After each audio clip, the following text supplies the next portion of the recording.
Kemudian yang kedua adalah Natal. Kita mengetahui bahwasanya ini adalah perayaan umat beragama lain. Hendaknya kita memiliki sikap yang tegas. Kita tidak mengucapkan selamat kepada mereka. Kita tidak melakukan perayaan Natal bersama dengan mereka. Sebagaimana hal ini sudah difatwakan oleh para ulama agar kita tidak melakukan ucapan selamat kepada mereka, sebagaimana yang dicantumkan di dalam buku Tanya Jawab Agama jilid 2 di dalam halaman 209 dan 210, bahwasanya Majelis Tarjih Pimpinan Pusat Muhammadiyah sudah memberikan fatwa tidak boleh bagi kita untuk melakukan perayaan Natal bersama dan dianjurkan untuk tidak mengucapkan selamat kepada mereka. Ma'asyiral muslimin rahimakumullah. Kemudian yang perlu kita perhatikan lagi, adamul ikrari alal kufri. Hendaknya kita tidak mengikrarkan ikrar kekufuran, wa adamur ridho bihi, dan kita tidak boleh ridho dengan kekufuran. Idzir ridho bil kufri kufrun, karena setuju dengan kekufuran sama dengan kufur. Karena itu kita tidak boleh setuju bahwa Allah Subhanahu wa taala punya anak, karena ini tidak sejalan dengan firman Allah, lam yalid walam yulad, bahwa Allah Subhanahu wa taala itu tidak melahirkan dan tidak dilahirkan. Bahwasanya Allah itu zat yang Maha Esa, tempat kita semua untuk bergantung kepadanya, dan Allah Subhanahu wa taala itu tidak berputra, tidak melahirkan. Maka ketika kita mengucapkannya, ketika kita setuju kepadanya, maka sama saja kita telah melakukan kekufuran.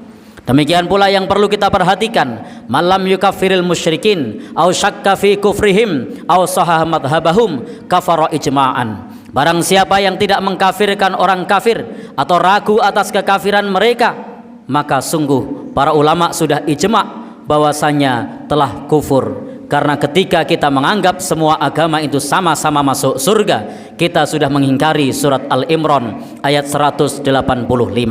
Allah berfirman, "Wa may yabtaghi ghairal islami dina fala yuqbala minhu wa huwa fil akhirati minal khasirin." Barang siapa mencari agama selain Islam, maka tidak akan diterima amalnya dan di akhirat termasuk orang yang rugi.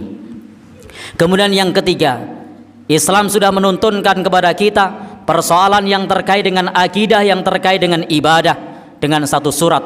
Yang surat ini merupakan bimbingan kepada Nabi kita sallallahu alaihi wasallam yang sering disebut sebagai surat Al-Kafirun. Di situ kita diperintahkan, Allah membimbing Nabi untuk mengucapkan la a'budu ma ta'budun, aku tidak menyembah apa yang kalian sembah. Ini diperintahkan kepada Nabi agar mengucapkan kepada orang-orang kafir bahwasanya kita tidak menyembah atas apa yang mereka sembah. Meskipun diminta untuk bekerja sama, sehari menyembah Tuhan mereka dan sehari menyembah Allah, maka ini diperintahkan untuk menolaknya. Maka di akhir surat ini kemudian Allah firmankan, lakum dinukum waliyadin, bagimu agamamu, bagiku agamaku. Maka dalam urusan agama itu hendaknya kita memiliki prinsip lakum dinukum waliyadin, bagimu agamamu, bagiku agamaku. Kita tidak meyakini yang diyakini orang kafir juga tidak meyakini apa yang kita yakini. Ini adalah dua hal yang berbeda. Hendaknya kita tetap teguh dengan keyakinan kita, menjalankan tuntunan agama kita, tidak perlu mencampuri peribadatan umat beragama lain, tidak perlu ikut-ikutan dengan umat beragama lain. Tetapi ingat, di dalam urusan muamalah hendaknya kita tetap bersikap adil, sebagaimana firman-Nya, la yanhaakumullah 'anil ladzina lam yuqatilukum fid din wa lam yukhrijukum min diyarikum an tabarruhum wa tuqsitu ilaihim. Sesungguhnya Allah tidak melarang kepada kalian untuk berbuat baik dan berbuat adil kepada mereka selama mereka tidak memusuhi kalian, selama mereka tidak mengusir kalian dari kampung-kampung halaman kalian. Di dalam ayat yang lain Allah Subhanahu wa taala berfirman, wala yajrimannakum syana'anu qaumin ala alla ta'dilu. Janganlah kebencianmu kepada suatu kaum membuat kamu berlaku tidak adil. Islam tetap memerintahkan kepada kita di dalam masalah muamalah menjunjung tinggi nilai-nilai keadilan. Kemudian juga yarhamuhu birahmatil ammah, Islam mengajarkan kepada kita menjunjung tinggi nilai-nilai kemanusiaan.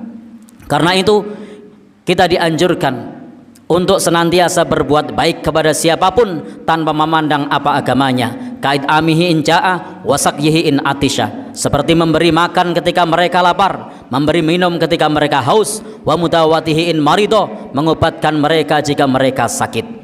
Demikian pula kita tidak boleh mengganggu mereka, mengganggu ibadah mereka. Adamu adiyatihi fi malihi wa damihi wa irtihi, tidak boleh mengganggu darahnya, tidak boleh mengganggu hartanya, tidak boleh pula kehormatannya. Karena Nabi pernah berpesan, man adza dhimmiyan fa ana khasmuhu yaumal qiyamah. Barang siapa mengganggu orang kafir dhimmi yang tidak memusuhi umat Islam, kelak akan menjadi musuh Nabi pada hari kiamat.